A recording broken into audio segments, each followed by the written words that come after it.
bueno, lo que mencionaba John Mitchell, pero o sea, en general también, por ejemplo, podemos ir a la Unión Soviética, ya que Heinz lo mencionaba antes, ¿no? O sea, al final, la caída de esa organización social, ha sido también por, de alguna forma, más que la desilusión de las personas de abajo, sino ha sido, digamos, que el mismo Partido Comunista o las mismas organizaciones de arriba se han dado cuenta que podían enriquecerse desmantelando, digamos, el sistema.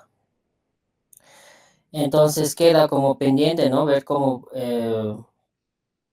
podemos revertir eso, y al revertir eso se critican las formas actuales de los sindicatos, ¿no? Y de las roscas y toda la corrupción que eso lleva. Em, Porque por último es como que tienen que cumplir una función, y esto parece obvio lo que voy a decir, pero a veces lo obvio se puede perder, pero lo importante es como ver igual qué función cumple el sindicato o cualquier organización social, ¿no? O sea, cuál es la concepción de la gente misma de abajo en los diferentes grupos de qué constituye una vida buena, ¿no? ¿Qué significa para ellos el florecer, el florecer, el tener una vida plena? Eh, y no, parece esto obvio, pero no lo es porque en sí también eso está como unido con nociones de pasividad o nociones de caudillismo que otros mencionan, eh, de que tal vez la concepción de lo que es la buena vida no está unida, digamos, a obtener una mejor educación, a tener más, digamos, una disciplina.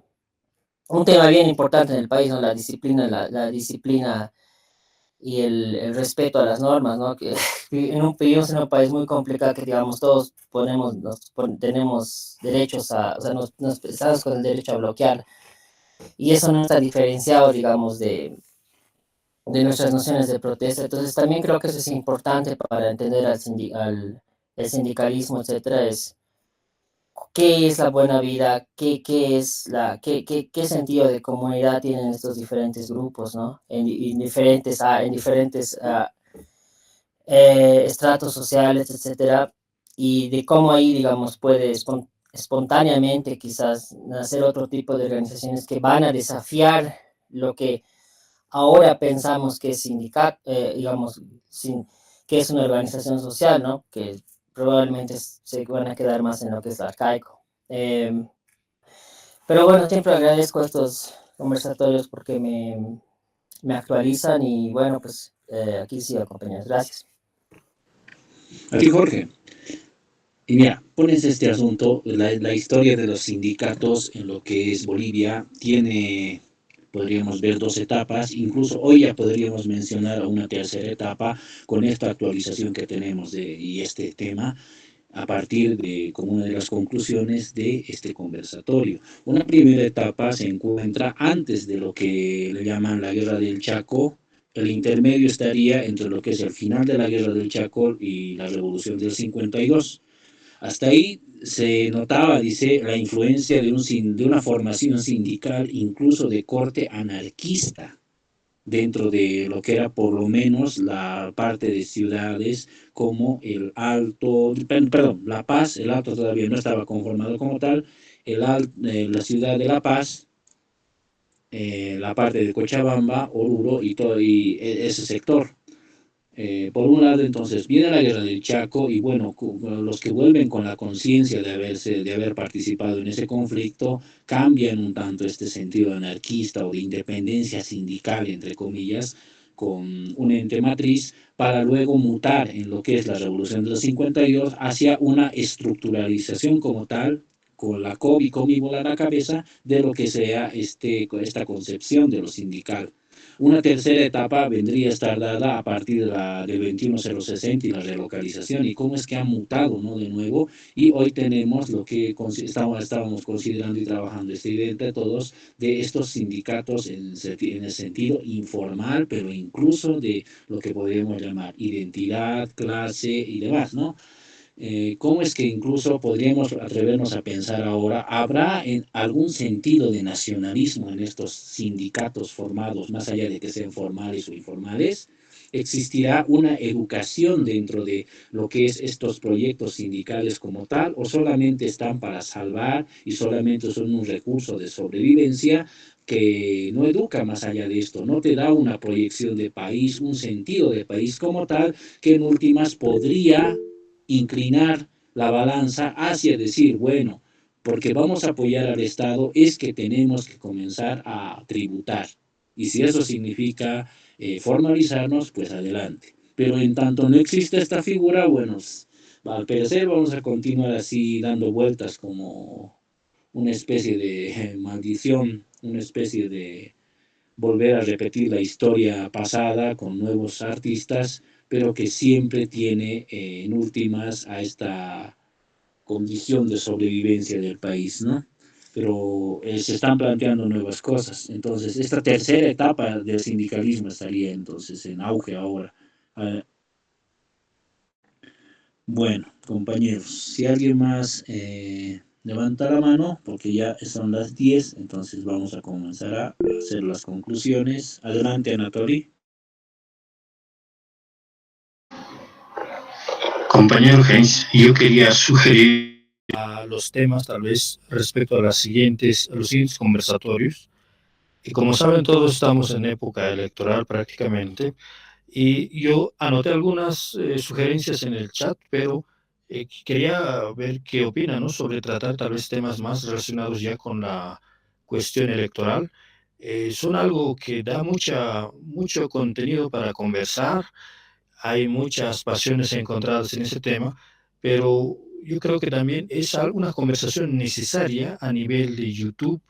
En el país, solo las grandes cadenas de televisión o canales de alguna manera financiados por partidos o por ideologías son los que opinan al respecto. Es un nicho muy hermoso que nosotros bien podríamos aprovechar para un poquito ya hacer presencia a nivel de país en YouTube. Esa era mi sugerencia. Muchas gracias. Sí, Anatoly. Pero bueno, vamos a cerrar entonces y luego podemos tocar tu tema, incluso si te animas a hacer una exposición. Sería para dentro de 2 semanas, pero porque ya tenemos tema para la siguiente, cómo no. Pero si hay algún compañero más que quisiera ya cerrar a manera de conclusión de todo el conversatorio acerca de la actualidad de los sindicatos, cómo es que incluso han mutado quizás a otras formas que, por ejemplo, pensar los sectores del Chapare, si no me equivoco, son federaciones y no sé, pero hasta qué punto podrían entenderse como el sindicato en relación a lo que era la matriz minera, ¿no? La FEJUVE, por ejemplo, no es como tal una agrupación sindicata y sin embargo respalda de alguna manera en las ciudades como el Alto todavía esto se ve, algunas acciones de manera comunal. Entonces, hay muchas figuras, ¿no? ¿Cómo es que incluso el sindicato puede ser entendido desde la vista campesina o indígena, que no es lo mismo? Los regantes en Cochabamba o sectores en el altiplano o el norte de Potosí, no te podrían decir somos totalmente sindicales. Ahora, otro ejemplo que se me viene a la cabeza, hablando de la cultura y la ancestralidad, ¿no? Cómo es que incluso sectores como aquellos que denominamos los yatiris y los amautas también se han sindicalizado. Resulta algo bastante interesante y no creo que sea pues con estos aires de revolución o facturar como tal, sino más por una especie de organización en sentido moderno para de una vez y de últimas, si no van a formalizarse a nivel nacional, por lo menos haya cierto nivel de formalidad en su figura informal. Es también algo que se podría tomar como pendiente. Resulta pero interesante estos temas y cómo es que ha evolucionado este fenómeno en lo que es la realidad boliviana. Bueno, compañeros, si alguien quisiera levantar la mano para la conclusión o podemos dar paso a la figura que Anatoly estaba proponiendo acerca de trabajar temas más electorales que están también dentro de la agenda, no es que no. Quieras o no, ahora indirectamente en cada uno de los conversatorios que vamos trabajando está de implícito lo que es el tema de las elecciones que nos va a tocar vivir en agosto. Cualquiera de los presentes en este u otros conversatorios puede hacer uso de la palabra y mencionar lo que es el tema de las elecciones y en este caso cómo es que los sindicatos también están apoyando directa o indirectamente a X o Z candidato. No sé, algunos compañeros que estarían de acuerdo entonces. Para la siguiente tenemos otro tema ya. Entonces, Anatoly, no sé si quieres anotarte para la subsiguiente semana y tú te animarías a preparar un tema, tendrías 20 minutos de exposición y luego retomamos, ¿no? Ahora sí anticipo, salvo que haya algún conflicto que merezca nuestra atención a nivel nacional o incluso internacional, es que suspendemos lo que es la modalidad de exposición normal que llevamos conociendo cada conversatorio y nos dedicamos a este tema de tribuna libre. Este caso fue especial porque no fue en sí por una situación de conflicto, sino por la pertinencia del 1 de mayo y cómo es que las banderas fueron bajando, ¿no? No sé si Anatoly te parece presentar un tema el subsiguiente domingo, pero sería como expositor.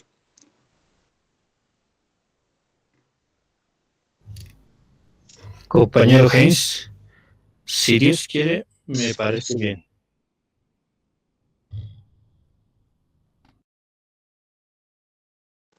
Bueno, sí, pero ya les he anticipado, el próximo expositor la siguiente semana es acerca de razón y racismo a cargo de Juan Manuel. Entonces ya les he compartido lo que son un poco de las normativas y que vamos a ir también entre nosotros, no sé si sindicalizándonos, pero sí tratando de institucionalizarnos como tal, ordenándonos y ya ver incluso, dar una memoria acerca de estas exposiciones mínimamente para ver luego a dónde perfilamos. Entonces, Anatoly, en eso quedaríamos. Si algún compañero más está también con temas así afines o quiere exponer algún tema que considere para hacer debate, estamos abiertos, este es el grupo de WhatsApp y cualquiera de ustedes puede hacerlo, nos comunica y lo agendamos como tal. Bueno, compañeros, si eso es todo, de mi parte sería agradecerles a todos, un aplauso y nos veríamos la siguiente semana a la misma hora y por el mismo canal. Hasta luego, compañeros. Muchas gracias a todos. Gracias. Muchas gracias, buenas noches. Hasta luego.